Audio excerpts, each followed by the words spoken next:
just how brilliant this live album has ended up. I'm kind of jealous that people overseas have been able to see the film as well, and we're still waiting for it at the moment. But mate, I have to say, this is something absolutely special what you guys have been able to put together. Oh, thank you. I really appreciate that. A lot of work did go into it, and it's a bit of a labour of love, really. But I was very happy the way that it turned out in the end.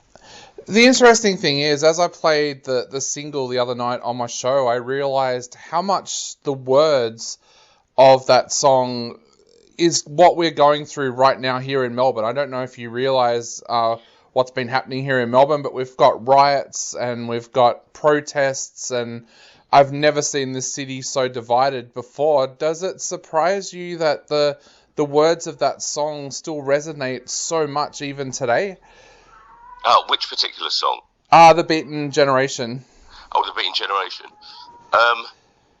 No, unfortunately, I'm not surprised, because the world has been on this trajectory for quite a while. I mean, as a father, I would have hoped that all of these songs would be irrelevant now, to be honest, because, I'd love to have a world of more peace and harmony and happiness between people. But I have been following what's going on over there, not just in Australia, in Austria. People are under house arrest. The police are wandering around forcing people to show their papers, and they get carted off and fined or imprisoned. It's a very, very strange time we're living through, and things are very divided. I mean, in the UK, obviously, we've had Brexit, which caused terrible divisions.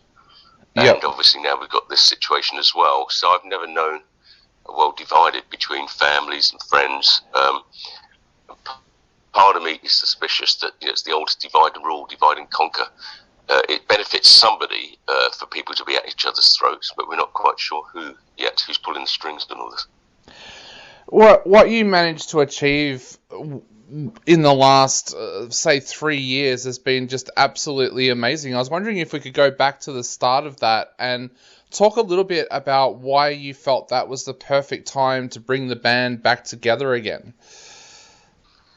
Well, I could go back slightly further than that, because there was a documentary that was made about me called The Inertia Variations, which was directed by my ex-partner, Johanna St. Michaels, who's a Swedish documentarian. And that documentary followed a period of time where I wasn't doing much, I wasn't doing anything in the public eye.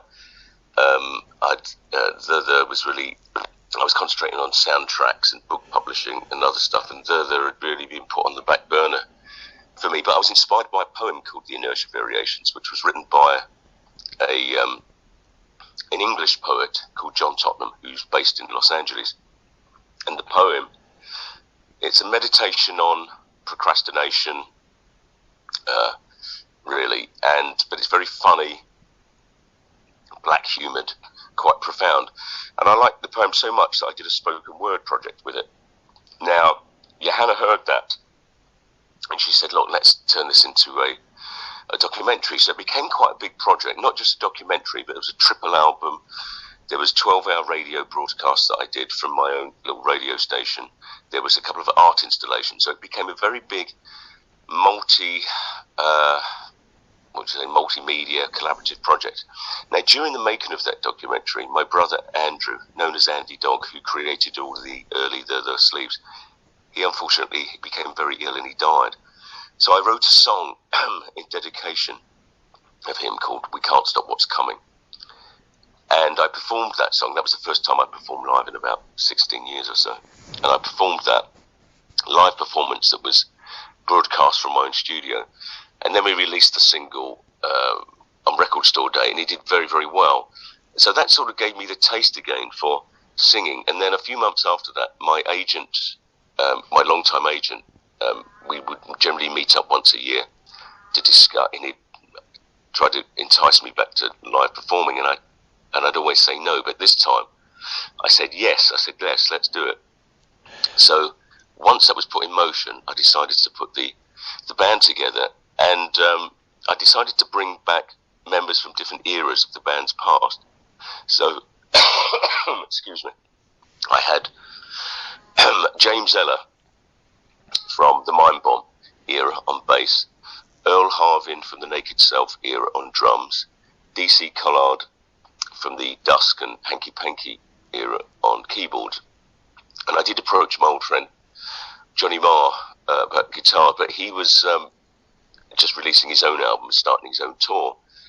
But he did suggest little Barry Cadogan, and he asked Barry to come round to see me a couple of days later. And Barry was superb. He really fitted in well. So it was very important for me to get the right kind of band together for the sound I was going for. And we rehearsed very, very, very hard. They're excellent musicians, very nice people. We had a lot of fun doing it. And because so much work went into it, I thought I really wanted to document this tour. Obviously the film and the live album. We actually recorded all the British shows, but we decided to film the Royal Albert Hall concert, which was one of 3 London shows during that tour. And because I'd also and it was directed by my old friend Tim Pope, who'd also directed the last time we played at the Royal Albert Hall. We did 3 nights there in 1990. So it was a good opportunity for me to work again with some old friends, and it just felt the right time. Particularly, as I said, that moment singing again, and it was a song dedicated to my brother. I'd realised how much I missed it, how much I missed singing and performing. Did you find yourself really nervous that first time performing again after 16 years, or was there more of a kind of excitement, and did everything feel that little bit better because it was such a personal track for you that you were performing? You mean that song itself? When I performed that? Yeah. Yeah. I mean, on the documentary itself, you can see I was about to sing, and people were saying, "Wow, what was going through your mind?" And what was going through my mind was, "I hope I can remember the words." I didn't, because it's one of those things. If you mess up the first line, it can mess up the whole song. I suppose I did feel a bit nervous then during the filming, and it was just a small audience of friends and colleagues at my own studio, but it was being filmed and broadcast live, so it was a little bit nerve-wracking then. Yep. But interestingly, on the tour itself, I didn't really feel any nerves at all, strangely. You mentioned that when the band first got back into the rehearsal room that you rehearsed hard. What was that moment like when you looked around the room and realised that the band was back together? That must have felt like a pretty special moment. It did, and how we did the rehearsals, we started off at my studio. I started with James and Barry initially, because Earl's in Berlin and DC's in Chicago, and we started on acoustic instruments. And I wanted to keep it very low level, so we were on little wooden chairs. We sat in a very tight circle, and we just played through things acoustically. It was lovely, actually. And Barry, not only is he a brilliant guitarist, but he's got a wonderful voice that really complements my voice. His voice is higher than mine, so we don't occupy the same range. And he's got a lovely tone to his voice, and holds melodies and pitches really well. And just playing acoustically, it was very exciting, and it was a lot of fun. And particularly as we had deadlines to work towards. So I like to over-rehearse, in that I like to do quite long rehearsals, so I know and the band know the songs inside out. But gradually we got louder and louder. We added DC, then we added Earl, and then we moved to a bigger rehearsal space so that we could play amplified and quite loud. But even so, one of the philosophies behind this tour is that I wanted to just use very basic instrumentation. So we only had 15-watt amps, tiny little amps. We had no synthesizers, sequencers or samplers, no in-ear monitors, no auto cues. So it was very, very much what could I say? Old-fashioned. Concentration was on the musicianship and the songs rather than gimmicks or technology. Well, it's ended up sounding absolutely amazing. And one of the things I've realised here, as we've been playing tracks off the live album, has been that you now have multi-generations of fans. A lot of people have commented and said that they remember the tracks from when their parents listened to them, and now they've fallen in love with them as well. What does that mean to you as a musician, knowing that you've reached across multi-generations? Because a lot of artists have never been able to achieve that. brilliant feeling, and I'm very excited about that because also the songs having become soundtracks to people's lives is very important to me, because I've never had really big hit singles. I mean, I've had albums that gone at like number 2 and number 4. Maybe I've had one, a couple of top 20, but I've never known as a hit singles person. But songs like This Is the Day, Uncertain Smile, if you add up all the plays that they've had and the sales that they've had, and if you concentrated that into a small period of time, they would have been massive singles. So they've been stretched out over time, which I prefer. I prefer that, to have a career that's 40, going on 42 years now, I suppose, and reaching new people, than obviously than in comparison of having had a shorter career that maybe had more dramatic impact commercially. And so I'm very happy the way that things have panned out, because I was always thinking the long term, really, and particularly the fact that I've always taken a lot of time between records. I'm fortunate that the songs have resonated with people and continue to resonate with people. So I'm very pleased about that. Yeah, and we've got this amazing art book that you've been able to put together coming out here now, 136 pages. It's absolutely magical. What was that like, putting that together? Because this is something that I think that every music collector here in Australia has to have a copy of. Oh, thank you. Yeah, it was a real labour of love, and I was lucky that I've got a great team of people around me. I've worked with the same designer, Martin Lewis, who does the artwork for me. So I'm very involved in putting this together, and also Gillian Glover, who runs Cineola, my record label, with me here. She was very involved with the editing of that as well. So it was a really good team of people. And I think the fact that we had lockdown, because this project would have come out in early 2020, but then lockdown happened, and it gave us more time to spend more time on the mixes, on the edit of the film, and also editing the book, because we had a lot of material, and a lot of love went into it, because not only the book itself, but there are extra discs. There's conversations by candlelight, Tim Pope and I reminiscing over a bottle of whiskey in a candlelit conversation.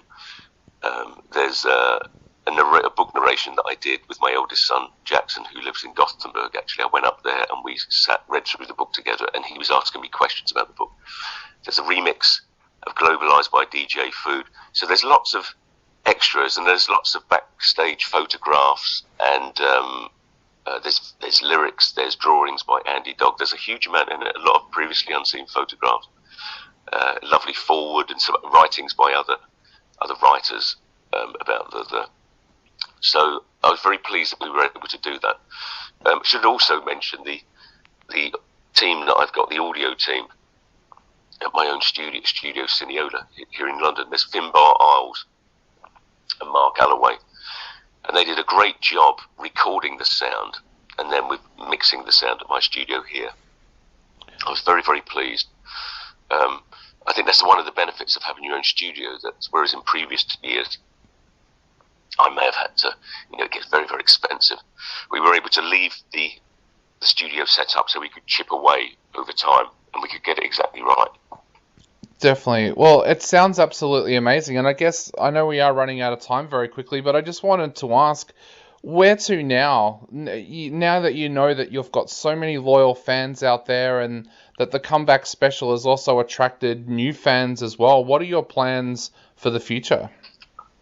Well, to crack on with a new album is the priority. Although there's plenty of other soundtrack stuff that we're going to be releasing. There's more a lot more bits and pieces through Cineola.